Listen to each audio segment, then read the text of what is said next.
Assalamualaikum warahmatullahi wabarakatuh. Jom Tasawur Islam tingkatan 4 KSSM. Masih lagi dengan tema 1, Islam sebagai Al-Din. Ya, Islam sebagai Al-Din. Masih lagi dengan pelajaran 1 iaitu Islam adalah cara hidup. Tetapi kali ini kita akan menyentuh rukun Islam, rukun iman dan ihsan serta kepentingannya. InsyaAllah anak-anak, sama-sama kita hayati. Rukun Islam, rukun iman dan ihsan termaktub dalam sebuah hadis yang disebut sebagai hadis Jibril.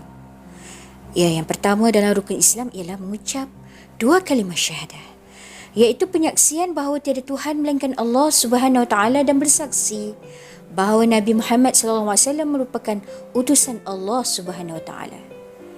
Dan yang kedua, menunaikan solat fardu 5 waktu sehari semalam, iaitu ibadah yang mengandungi perkataan dan perbuatan yang dimulai dengan takbiratul ihram dan disudahi dengan salam.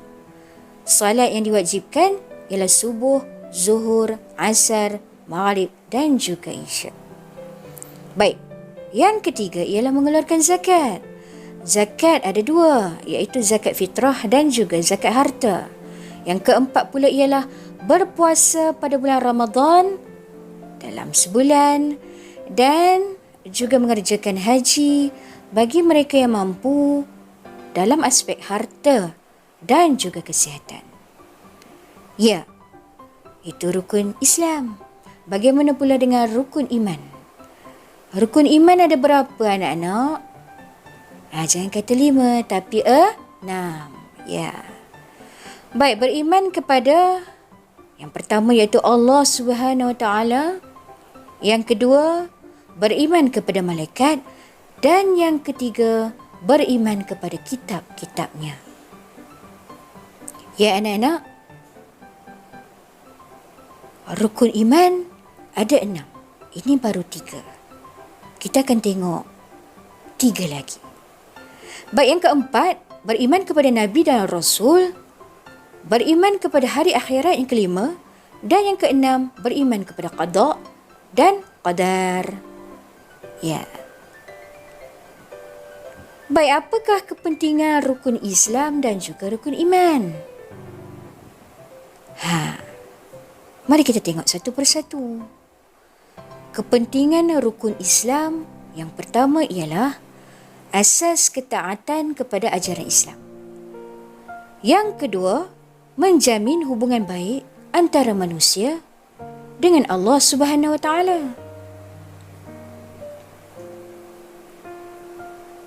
Ya, bagaimana dengan kepentingan rukun Islam yang ketiga?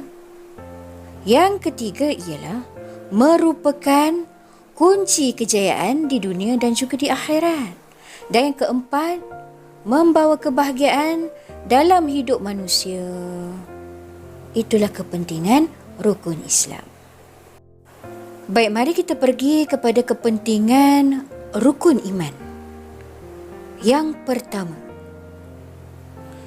iman merupakan syarat amalan yang diterima oleh Allah Subhanahu Wa Taala. Dan yang kedua, rukun iman menghubungkan makhluk dengan Allah Subhanahu Wa Taala dari sudut kepercayaan dan keyakinan yang bersumberkan wahyu.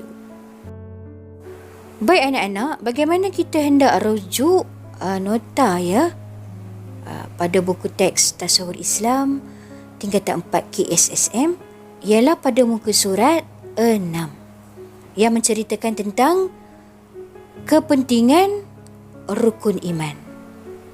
InsyaAllah. Baik, kita pergi kepada yang ketiga seterusnya dalam rukun iman. Yang ketiga ialah menegaskan konsep mengesakan Allah Subhanahu Wa Taala sebagai ajaran yang dibawa oleh semua Nabi dan Rasul. Ada berapa rasul yang patut kita ketahui anak-anak? Ada berapa?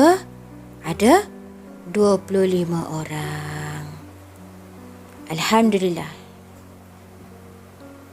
Baik, setakat ini saya mengkhabarkan tentang kepentingan rukun iman. Baik anak-anak, sebelum itu ingin saya perkenalkan ihsan. Apa maksud ihsan? Ihsan merupakan keadaan di mana manusia melakukan ibadah dan pekerjaan dengan penuh kesungguhan semata-mata kerana Allah Subhanahu Wa Taala. Ya, dengan hasil gabungan sifat ikhlas serta takut dan tunduk kepada Allah, ihsan juga mendorong manusia untuk sentiasa mempertingkat kualiti ibadah dan juga pekerjaan. Baik, apa kepentingan ihsan? Iaitu merasakan Allah Subhanahu Wa Taala mengawasi dan melihat segala gerak-geri manusia sepanjang masa. Dan yang kedua, mengajar manusia untuk berbuat baik kepada manusia dan makhluk yang lain. Boleh rujuk muka surat 7, buku teks Tasawur Islam tingkatan 4. Ya. Tadi saya ada sentuh tentang qada dan qadar. Boleh tengok pada bahagian glosari muka surat 6. Apa maksud qada dan apa maksud qadar. Baik, bagi yang ketiga dalam kepentingan ihsan ialah mewujudkan masyarakat yang harmoni. Begitulah anak-anak.